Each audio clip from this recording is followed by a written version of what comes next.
In this video, I'll be demonstrating how to use pressure sensitivity in GIMP. Now this will work if you have some sort of tablet input device, like this bamboo tablet from Wacom.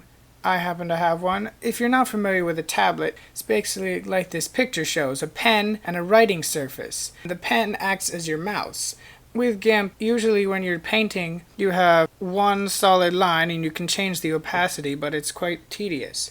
And so, if you have a tablet which senses pressure, you can actually emulate more of a physical pen, where if you press harder, the line is darker, and vice versa.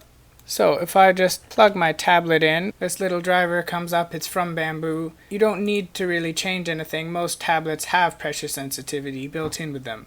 And so I'll just open up GIMP. And I find it's better if you plug in your tablet before opening GIMP, because it might not recognize it otherwise. If I create a new image right now, and if I draw with the mouse, you can see I have one line and there's no variation. And if I switch to my tablet, it also looks the same.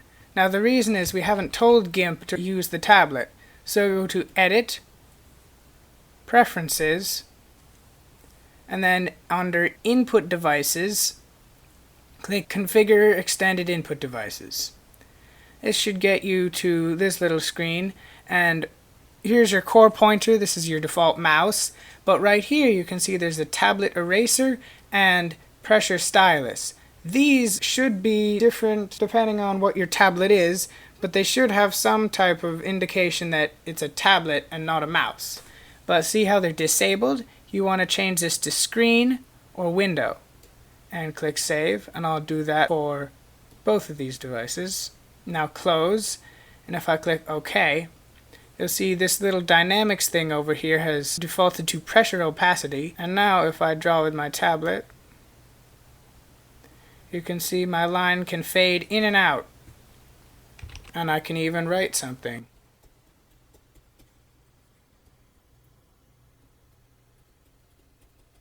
And you see it's kind of a bit awkward, but you need to get used to it. It emulates a pen very well, and you can change, see this pressure opacity one is the default, but they have many different options here. Go up to like basic dynamics. If you click this edit over here, on the right side, you'll see this little mapping matrix, and this shows you what portions of the pressure sensitivity are affecting what characteristics of the brush. If you want to see what they do, you could change to pen generic.